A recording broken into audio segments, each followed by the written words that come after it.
와서 제가 혼자 읽을게요.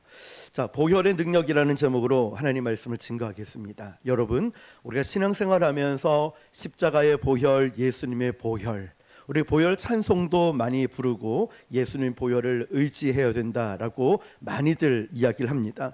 그런데 여러분, 보혈의 능력이 과연 무엇입니까? 라고 제가 여쭤보면, 네 목사님, 보혈의 능력은 이것입니다라고 명확하게 말씀하실 수 있을까요? 네, 물론 하실 수도 있겠죠. 그러나 아마 그렇게 하지 못하시는 분들도 계시리라 생각됩니다. 그래서 기도하는 가운데 하나님이 이런 마음 주셨습니다. 보혈의 능력을 알고 제대로 선포해야 되겠다, 이런 감동을 주셔서 오늘 예수님의 보혈, 그리고 보혈의 능력에 대해서 말씀을 증가하고자 합니다. 우리가 믿는 기독교 신앙의 핵심이 무엇일까요? 당연히 십자가이죠. 십자가 빼고는 복음을 설명할 방법이 없고, 십자가 빼고 구원을 길을 말할 수가 없습니다. 그런데 이 십자가를 이야기할 때 결코 빼내올 수 없는 것 역시도 예수 그리스도의 보혈이죠. 거룩한 피라는 뜻이죠. 오늘날 많은 사람들이 교회는 왜 자꾸 피, 보혈, 희생, 죽음 이런 이야기를 많이 하냐라고들 이야기합니다. 듣기에는 조금 거북할 수도 있고 무섭다라는 생각이 들 수도 있습니다. 그러나 성경은 분명하게 이렇게 말씀합니다. 피 흘림이 없은즉 사함이 없느니라. 피는 생명을 상징합니다. 레위기 17장 11절에 보면 육체의 생명은 피에 있음이라. 내가 이 피를 너희에게 주어 제단에 뿌려 너희의 생명을 위하여 속죄하게 하였나니 생명이 피에 있으므로 피가 죄를 속하느니라. 아멘. 자, 여러분, 이 피라는 단어를 히브리어로 보니까 다암이라는 단어를 씁니다. 다암. 이게 무슨 의미냐면 단순히 생물학적으로 이 붉은 액체를 말하는 것이 아니라 생명 그 자체를 의미하는 거예요. 그래서 여러분, 우리가 예수님의 피, 예수님의 보혈 같은 말이죠. 이야기할 때 단지 우리처럼 다쳐서 나는 피를 의미하는 것이 아니라, 또 헬라어로 보니까 사함은 어떤 뜻이냐면 풀어주다, 자유케 하다, 이런 뜻이 있습니다. 그러니까 예수님이 흘리신 피는 단순히 죽음을 상징하는 것이 아니라 우리의 생명을 죄에서 풀어주게 만드는 능력을 의미하는 겁니다. 자, 그래서 예수님의 피, 예수님의 보혈을 말할 때 우리식으로 얘기하는 이 액체 피를 의미하는 것이 아니라 바로 우리를 죄에서 자유케 해주시는 능력을 의미한다는 것이죠. 오늘 이 시간에 저와 여러분들이 단순히 예수님의 보혈에 대해서 교리적 개념을 알고 있는 것이 아니라 나의 삶에 실제적으로 역사하시는 보혈의 능력을 체험하시기를 주님의 이름으로 축원합니다. 그러므로 예수님이 흘리신 피는 단순히 피가 아니라 하나님의 아들이신 예수님의 생명 전체가 나에게 주어진 사건입니다. 오늘 우리는 그 보혈의 능력이 무엇인가를, 그 능력이 나의 삶에 실제로 어떤 의미와 능력과 변화를 주는지를 살펴보고자 합니다. 크게는 세 가지인데요. 그 첫 번째가 보혈은 죄를 사하는 능력이 있습니다. 네, 제목을 띄워주시고요. 같이 읽어볼게요. 첫째, 시작. 보혈은 같이 시작. 네, 보혈은 죄를 사하는 능력이 있습니다. 오늘 읽었던 본문 말씀처럼 히브리서 9장 22절 보면 율법을 따라 거의 모든 물건이 피로써 정결하게 되나니 피 흘림이 없은즉 사함이 없느니라 선포합니다. 이것은 구약 시대의 제사 제도에서부터 나타난 원리입니다. 이스라엘 백성들은요, 죄를 지으면 반드시 흠없는 짐승을 가지고 와서 제사장 앞에 엎드려야 했습니다. 그 짐승을 죽이고 피를 흘림을 통하여서, 또 이 짐승이 죽음을 통하여서 그 사람의 죄가 없어지고 용서가 되었습니다. 하지만 동물의 피는 일시적이고 제한적이었습니다. 그래서 날마다 제사를 반복할 수밖에 없었다는 거죠. 그러나 예수님께서 단번에 완전한 희생 제물이 되어 주셔서 죽으셨습니다. 예수님의 보혈은 한 번에 영원히 우리의 모든 죄를 깨끗이 씻어 주셨습니다. 사도 바울은요, 자신의 교회를 박해하던 과거를 평생 잊지 않았습니다. 그래서 사도 바울은 자신을 뭐라고 얘기하냐면 오늘 찬양 불렀죠? 죄인 중에 괴수라고 합니다. 그 자신을 보면서 동시에 사도 바울은 이렇게 고백합니다. 나는 그리스도의 은혜가 차고 넘쳤다고. 자신의 과거의 심각성을 인지하면서도 예수님의 용서가 그 어떤 죄보다 더 크고 능력이 있음을 확신했기 때문에 하나님의 은혜를, 그 은혜를 고백할 수 있었다는 거죠. 더 이상 사도 바울은 과거의 잘못과 실수와 부족함에 얽매여 있지 않고 죄책감에 가두어져 있는 사람이 아니라 이제는 하나님의 은혜가 너무 크기 때문에 맡겨주신 사명을 감당하지 않고는 견딜 수가 없다는 거예요. 그러므로 우리가 어디에 초점을 맞추느냐?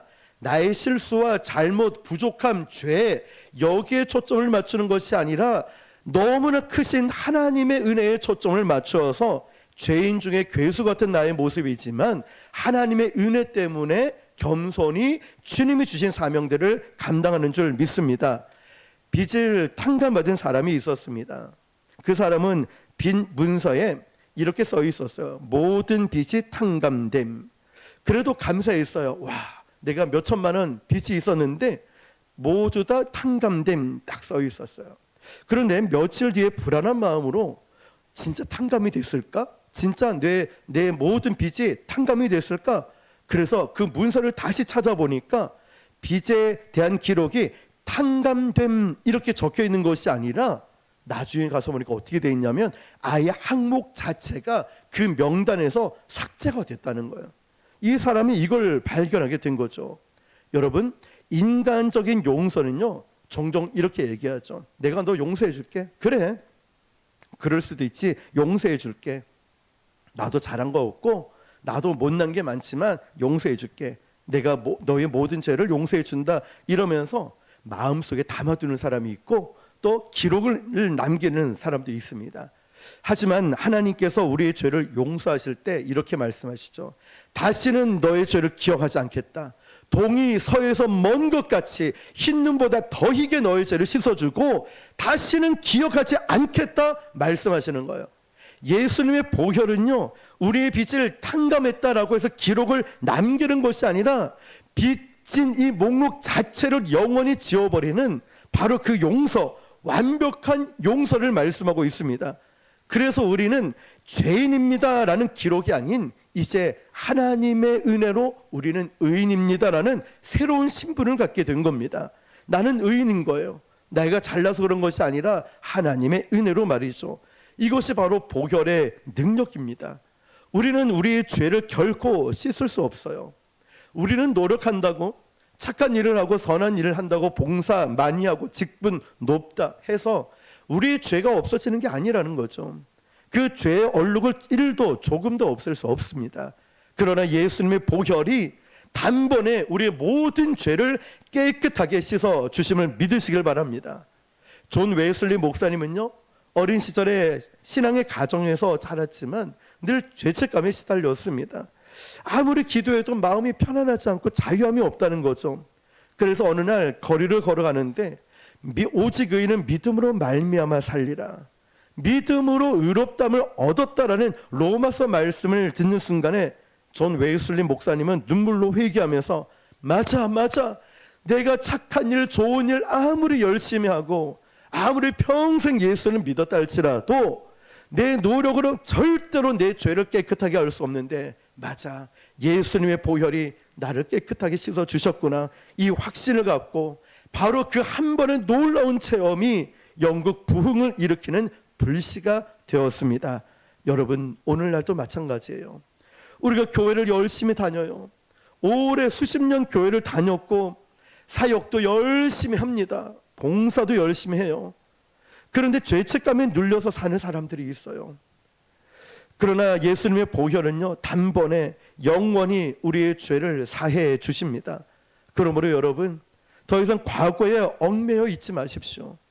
여러분의 과거가 어떠한 연약함이 있든 우리 주님이 보혈이 우리의 모든 죄를 씻어주심을 믿으시길 바랍니다.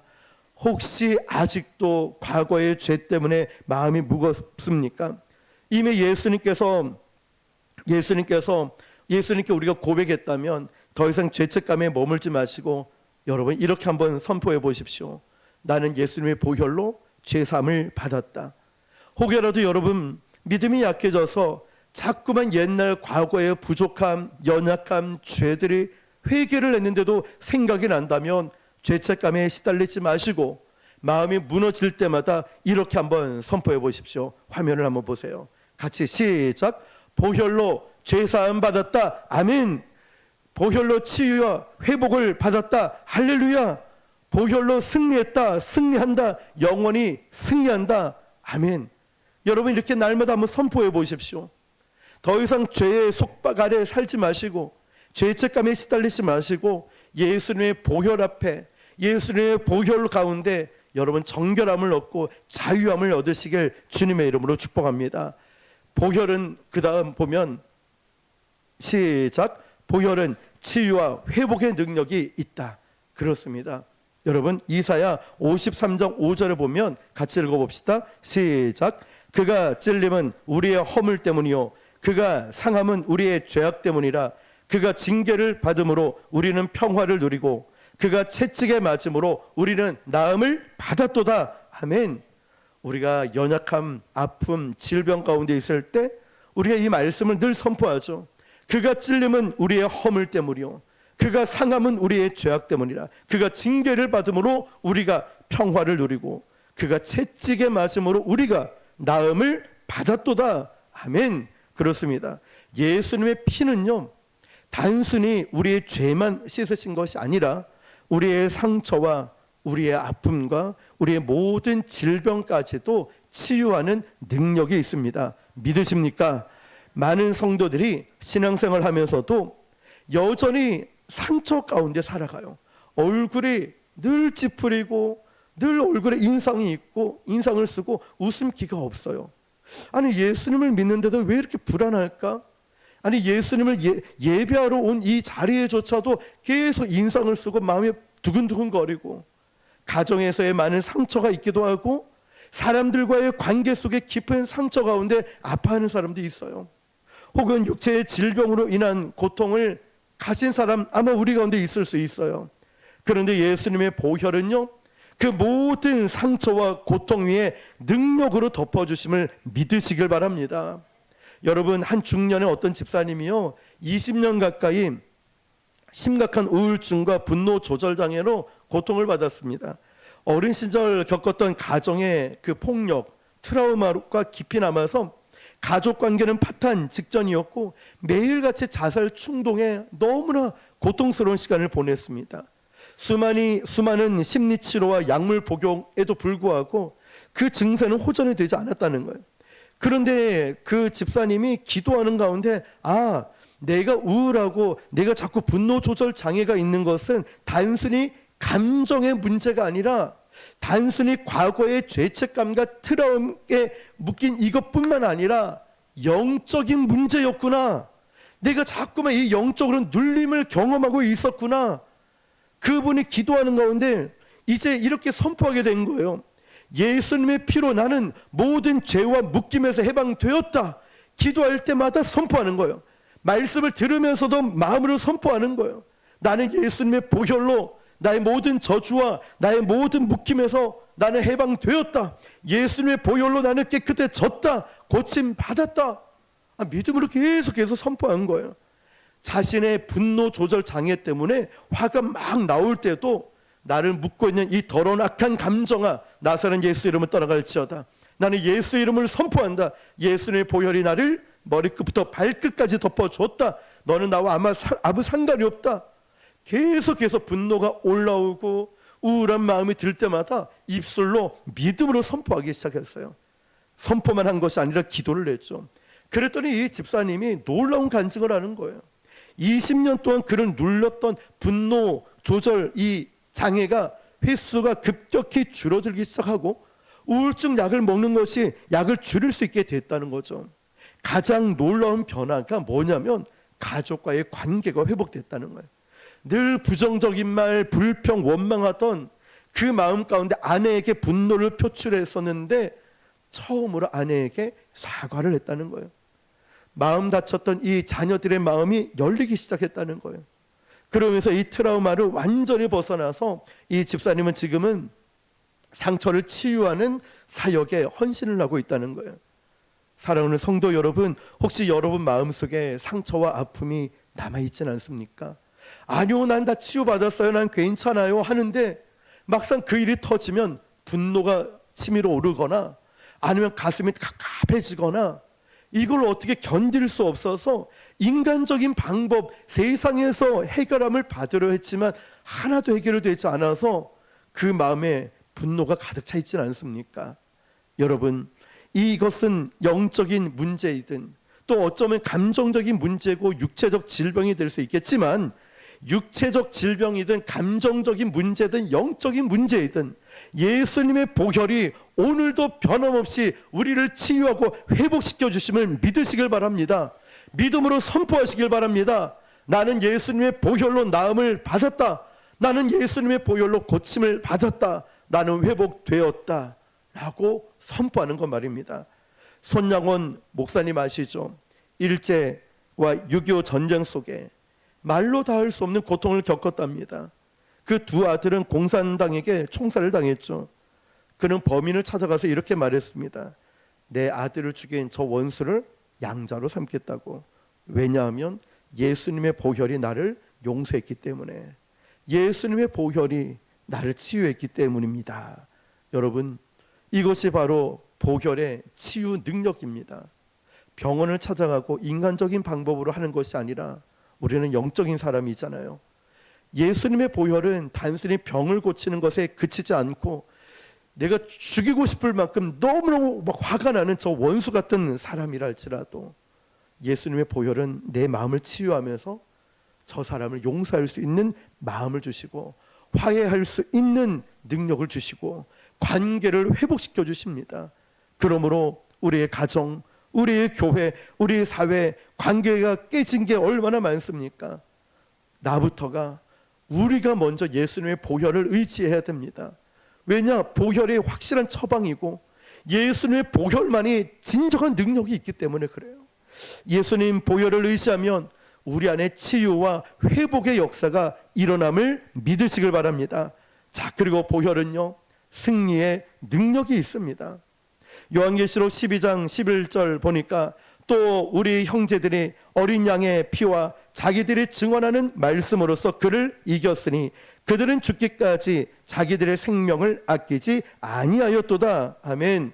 여러분, 노란 글씨 보십시오. 무엇으로 이겼습니까? 어린 양의 피와 자기들이 증언하는 말씀이라고 했어요. 그는 사탄을 의미합니다. 성도들이 어떻게 사탄을 이겼을까요? 어린 양의 피라는 거예요. 그리고 예수 그리스도의 보혈 증거되는 말씀으로 이겼다는 거예요. 다른 것이 아니었어요. 사탄은 지금도 우리에게 끊임없이 우리를 넘어뜨리려고 하죠. 여러분, 가장 연약한 부분이 뭡니까? 인간관계예요? 물질이에요? 아니면 어떤 가정에서, 직장에서 관계입니까? 친구입니까? 뭡니까? 여러분의 가장 약한 부분, 저에게 약한 부분 있죠. 사탄은 기가 막히게 우리를 잘 압니다. 그러면서 우리를 이렇게 정죄하죠. 너 같은 게 무슨 목사라 그래? 너 같은 게 무슨 성도야? 너 같은 게 무슨 자격으로 하나님 앞에 나갈 수 있냐? 자꾸만 우리를 정죄합니다. 너 같은 게 무슨 집사야? 너 같은 게 무슨 목사야? 부곡순복음교회 너가 무슨 제대로 된 교회냐? 막 등등. 사탄은 계속해서 우리를 참수합니다. 마음을 무너뜨리는 거죠. 그런데 이걸 우리 의지나 행위로 이길 수 있을까요? 아니에요. 아시잖아요. 예수님의 보혈을 의지할 때, 하나님 말씀을 의지할 때 우리는 그 모든 공격에서 이겨낼 수 있는 줄 믿습니다. 고대 전쟁에 군대가 패배 위기에 몰렸을 때 가장 먼저 찾는 것이 깃발이었답니다. 깃발이 살아있으면 아직 군대가 살아있는 것이고, 깃발이 넘어가면 이제 그 군사는 다 절망을 한 거예요. 그 깃발을 보면서 우리 신앙의 깃발이 바로 예수님의 보혈입니다.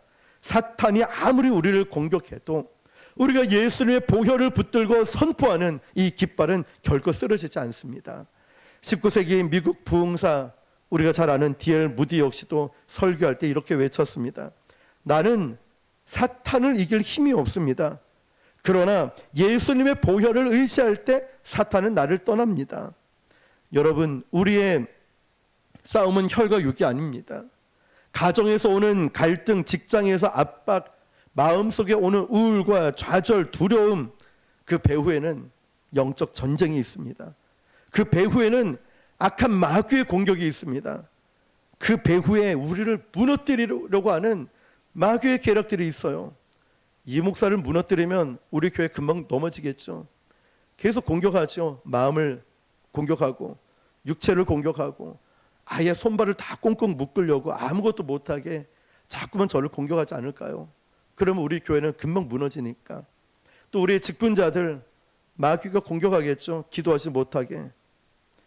다양한 이유들이 있어요. 합당한 이유들. 기도하지 못하게 하죠. 예배 못 드리게 만들죠. 전도 못하게 하죠. 요즘 같은 시대에 누가 전도하냐고, 전도 안 된다고 못하게 하죠. 선교도 못하죠. 구제도 못하죠. 꽁꽁 묶어서 어떻게 해요? 너희들끼리만 예배해. 너희들끼리만 구제, 너희들끼리만 이제 친교하고 너희들끼리만 있어 라고 아무것도 못하게 꽁꽁 묶어요. 배후에는 무엇이 있죠? 영적인 일이 일어나는 거예요. 그러나 여러분, 이런 일들이 세상 가운데 또 우리 교회와 저와 여러분에게 일어날 때 우리에게 무기가 있습니다. 그것이 바로 예수님의 보혈이에요. 주님의 보혈을 선포하는데 오늘 방금 읽었던 요한계시록 12장 11절 말씀처럼 어린 양의 피와 증거의 말씀으로 원수를 이길 수 있다는 거예요. 아침마다 우리는 이렇게 한번 선포해 보십시오. 예수님의 보혈로 나를 돕습니다. 예수님의 보혈로 나를 돕습니다. 우리 자녀의 미래와 가정의 평강, 우리 교회 사역을 위해서 예수님의 보혈을 선포해 보십시오. 원수의 세력은 무너질 것입니다. 기도할 때 예수님의 보혈로 덮습니다. 우리 사랑하는 아내, 남편, 자녀들까지 우리 직장, 우리 가정에, 우리 교회 위에 주여 예수님의 보혈로 덮어주십시오. 더 이상 죄책감에, 더 이상 패배의식에 사로잡히지 않고 환경은 어렵고 세상은 힘들다 할지라도 우리는 하나님 말씀을 붙들고 살아갑니다. 주여 우리에게 주의 보혈로 덮어 주시옵소서. 주님의 보혈을 덮는 순간 우리를 새롭게 하고 다시 일으켜 세워줄 것이고 어둠의 세력이 무너질 것인 줄 믿습니다. 보혈의 능력 때문이죠. 그러므로 여러분, 틈만 나면 보혈 찬송을 부르십시오. 이건 단순히 노래가 아니라 우리가 입술로 삶 가운데 보혈을 선포하는 것입니다. 그래서 우리가 찬양할 때 보혈 찬송은 거의 빠뜨리지 않아요. 우리 수요일, 금요일 같은 경우 우리 늘 보혈 찬송을 부르지요. 이 보혈 찬송을 하고 우리 예배 찬양에도 순서가 있거든요. 경배와 찬양을 하면서 그리고 보혈 찬송도 하고 나중에 간구하는 사명 파송의 찬양을 부르지요. 여러분, 이처럼 보혈 찬송은 우리가 찬양하기 전에 마귀의 세력, 우리를 혼미케 하는 영을 다 쫓아내는 능력이 있기 때문입니다. 정리하면 이렇습니다. 보혈의 능력은 세 가지입니다. 첫 번째가 죄 사함의 능력이 있어요. 우리의 모든 죄를 내가 노력하고 착한 일 한다고 없어지는 것이 아니라 예수님의 보혈이 나를 정결하게 하는 것이고, 두 번째는 치유와 회복의 은혜가 있어요. 여러분, 내 힘으로는 안 돼요. 그렇죠? 그래서 예수님의 보혈을 의지할 때 내 육신에, 내 감정에, 내 마음의 영적인 모든 것에 치유와 회복이 있고, 또한 예수님 보혈을 의지할 때 우리는 승리를 경험할 수 있습니다. 예수님의 보혈은 여전히 지금도 어제나 오늘도 영원히 살아있고 역사하십니다. 그러므로 우리가 붙들어야 될 것은 단순히 보혈은 예수님의 피라는 신학적인 이런 눈에 보이는 피를 말하는 것이 아니라 바로 우리의 생명을 또 우리 모든 죄를 용서하는 능력이 있는 실제적인 능력이라는 것, 여러분 믿으시길 바랍니다. 이 보혈의 능력은 2000년 전 골고다 언덕에서 흘려졌습니다. 그러나 그 피가 그때 흘러 사라진 것이 아닙니다. 그 피는 지금도 우리 가운데 역사하십니다. 그 피를 믿는 자마다 오늘 우리 가운데 역사가 나타날 줄 믿습니다. 내 삶의 어려운 부분, 아픈 부분, 두려운 부분들을 주님의 보혈이 덮어지는 순간 분명 반드시 새롭게 되는 역사가 일어날 것입니다. 보혈은 과거의 사건이 아닙니다. 현재이고 미래적 약속입니다. 죄책감, 정죄에서 자유케 하는 능력, 여러분의 상처와 아픔을 치유하는 능력. 하나님, 나 고침받고 싶습니다. 보혈을 의지하십시오. 사탄과 세상의 권세를 이기게 하는 능력, 내가 열심히 노력한다고 이길 수 있는 인간의 방법으로 이길 수 있는 것이 아니라 보혈의 능력입니다. 그러므로 두려움이 있을 때 예수님의 보혈을 선포하십시오. 우리에게 지금 보혈의 능력이 필요하고, 우리가 지금 붙잡아야 될 것은 바로 예수님의 보혈을 믿음으로 붙잡고 입으로 선포하는 것입니다. 여러분, 뭔가 해결책이 필요하지 않습니까? 답답한 인생, 여러분 계획대로 되지 않는 인생, 영적으로 눌려있고 자꾸 부정적인 불평, 원망이 일어날 때 어떻게 해? 이러면 안 되는데 이러지만 마시고, 이제는 보혈의 능력을 제대로 알고 믿고 어떻게 해요? 입으로 선포하는 것입니다. 나는 예수님의 보혈로 죄사함을 받았다. 나는 예수님의 보혈로 치유와 회복을 경험했다. 예수님의 보혈로 나는 승리했다. 여러분, 이 고백이 오늘 저와 여러분의 삶을 변화시킬 것입니다. 이 고백이 우리 교회를 새롭게 하실 것입니다. 이 고백이 여러분의 가정을 회복시켜 주실 것입니다. 이 고백이 우리 민족을 살릴 것이고, 이 고백이 우리 부산과 금정구, 구서동, 두실 지역을 새롭게 변화시키고 살릴 것입니다. 여러분, 오늘 우리가 이렇게 기도했으면 좋겠습니다. 화면을 보시면서 세 가지 기도 제목입니다. 같이 읽어볼게요. 시작. 예수 보혈로 나의 모든 죄가 씻겨졌음을 믿고 죄책감과 정죄에서 자유하게 하소서. 아멘. 두 번째, 시작. 예수 보혈의 능력으로 내 영혼의 상처와 내 가정과 교회에 깨어진 관계가 치유되고 회복되게 하소서. 아멘. 세 번째, 시작. 예수 보혈의 권세로 원수의 모든 공격을 이기게 하시고 날마다 승리의 삶을 살게 하소서. 아멘. 자, 이렇게 기도합시다. 여러분, 저도 그렇고 우리도 정말 이기고 싶고 건강도 회복하고 싶고 죄 용서함의 자유를 누리고 싶죠. 이 방법을 주님이 우리에게 주셨잖아요. 예수님의 보혈이라고. 보혈을 알고만 끝내지 마요. 이제는 믿고 오늘 기도로 선포하는 겁니다. 첫 번째, 이제 죄책감에 시달리지 마시고 죄사함을 받았다. 물론 회개하셔야죠. 두 번째, 여러분의 아픈 부위 있죠. 몸이 아프든 영적으로 병이 들고 있든 아니면 영적으로 다운될 수 있고요. 하나님은 오늘 회복시켜 주실 거예요. 주의 보혈을 의지하십시오. 그리고 미래가 두렵습니까? 자꾸 원수의 영적 공격이 있습니까? 예수님의 보혈이 필요한 거예요. 어린 양의 피가 필요하다는 거예요. 오늘 여러분의 이 세 가지가 다 해당될 수 있겠죠. 예수님의 보혈을 의지하며 어떻게 해요? 믿음으로 선포하는 거예요. 예수님 보혈을 의지하면서 고침받았다, 승리했다, 나음받았다. 우리 주님 이름 세 번 부르고 간절한 마음으로 기도하겠습니다. 주여.